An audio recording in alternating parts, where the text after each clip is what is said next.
Hey, it's Kat, and I'm back because what once was will be again. And I got my thinking hat on so we can think about what we might be seeing upcoming in the Game of Thrones. And the character I want to talk about today is the Sparrow.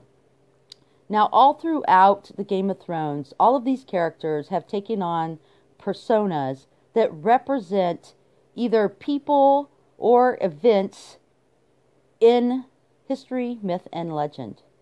This is what we see going on, and every time a catalyst occurs, like Jon Snow getting stabbed, or Daenerys going into the fire, or Margaery being in the dark cell, they come out as another persona, and then begins another representation of a period in history. So the Sparrow has been doing this all along. And one of the things that we know about the Sparrow, for instance, is he told a story about how he came to the faith. And he told a couple different stories. And people are like, what? Well, he told the story that he was a cobbler, and then he walked out one day and just left his shoes behind. It might have been after a drunken revelry where he woke up with this splitting headache and thought, what is all of this about? In another story, he told somebody, well, he gave his shoes away. And in another story, he told another aspect of it. And really what this is an allegory for the story of Jesus in the beginning of the church. Because what do you really know about Jesus? You only know what the church told you. The same way people only know what the Sparrow told, and he told them a bunch of different stories. Eventually, the church came up with the story of Jesus Christ by taking certain writings of the Gospels and rejecting others and come up with the Bible, and now we have the story of Jesus. But what do you really know about Jesus? The second aspect is we see him in an alley feeding the poor, healing the sick, and basically talking about how people ought to act. He's talking morals and values. And this is the church when it, after Christ, when the apostles started going out, it was preaching this concept of morals and values and it became the religion of the poor because, of course, the poor lived a very Hobbesian life. They struggled, they worked, and then they died, and they didn't really get anywhere. So the Christianity offered the chance of a reward in the afterlife if only they did good things in this life. And this is how it began to spread throughout the Roman Empire, because there was a lot of poor. The wealthy were a small percent, and the poor were everybody else. And if you see my video about Constantine and Justinian and Theodora, it's a little more detailed about how this came about. But eventually, it became, as the Sparrow did, an accepted religion within the empire. So you see the Sparrow in the sept, and now everybody's looking at the faith, and the faith is an official part of, or an officially recognized religion. So that's what he represents there. Then we see the Sparrow beginning to do some other things. Now they're no longer the persecuted, they are doing the persecution.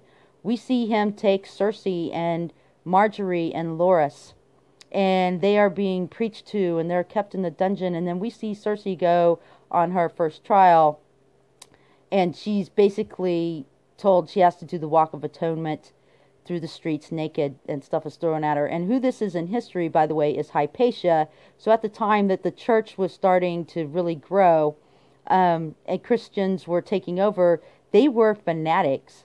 And they had a really specific way in which they thought people should act. And Hypatia was teaching in the forum. She taught young men. And this thing about men and women being together was definitely against early Christianity, in terms of what their roles were. And she was not in the right role. So she taught logic, math, and even science. She may have been the first person to come up with the concept of a solar system as we think of it today. And after she was put on trial, she was walked naked through the streets of Alexandria, and she was stoned to death. Now, Cersei didn't die, but this is just a representation. But it was definitely a catalyst for Cersei's next persona, which we'll talk about at another video. But so this is the church. The church went to persecution, and now the church and the state are one. Now the church and the state are one, and it will start interfering with the politics of the state, because that's basically what happened. And I believe what we're going to see, because this is Westeros and it represents England, is that we are going to see that the Sparrow becomes Thomas of Becket. Now, Thomas à Becket was an archbishop during the time of Henry II. And he was an advisor to Henry II, and he may have even been the person that advised Henry II on certain changes that he made administratively in the government, such as the institution of a separate court system, independent courts. Instead of being judged by your local lord who might have an investment in the outcome so that he could take your property, you now have a individual who's appointed by the government to hear your case, so there's some potential for a fair trial. The second one is a jury by 12 peers. That's something that we still see today. We might see something like that going on. But more fully, Thomas à Becket had some really moralistic ideas about how the government should act and how things should be done to get to a certain outcome. But he was advising Henry II, and Henry II was a very strong-willed king. He was a manly man. He ate, drank, winched. He made war. He made his own decisions.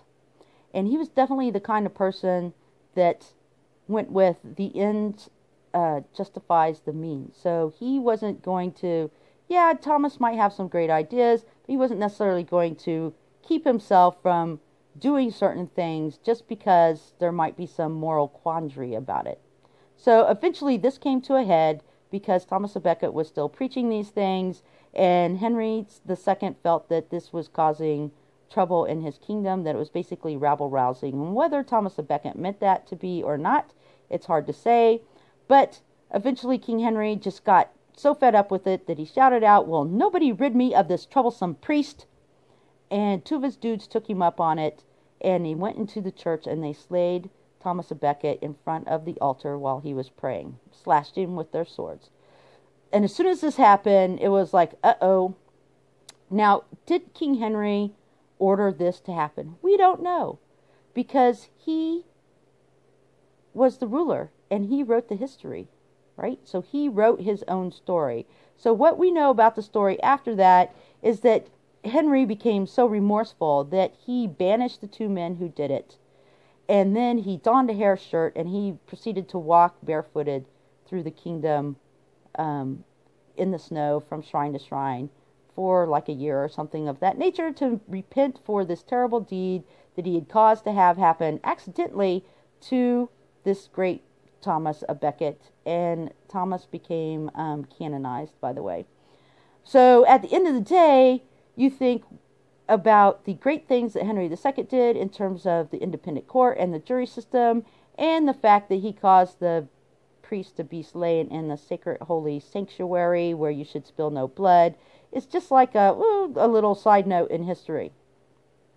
So what that tells me is the likelihood of the Sparrow's outcome at this point, because the Sparrow is Thomas à Becket, and so I expect that he will be slain in front of the altar.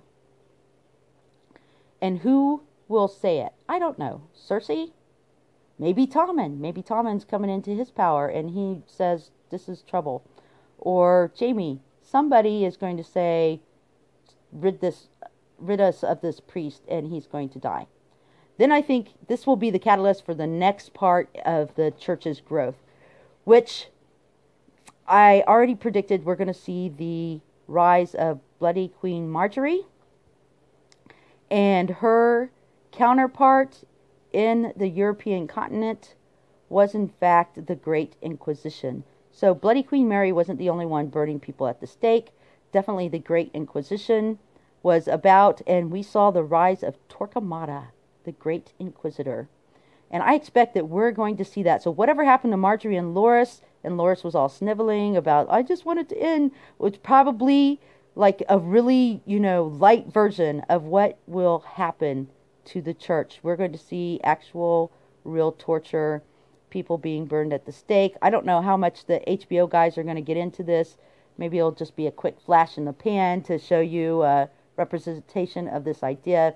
But that's what we should see. And I believe that Torquemada, the Great Inquisitor, is going to be Lancel. Because if you see him in the show, he's always standing near the Sparrow. He's the next guy in line. He's the next iteration of the church.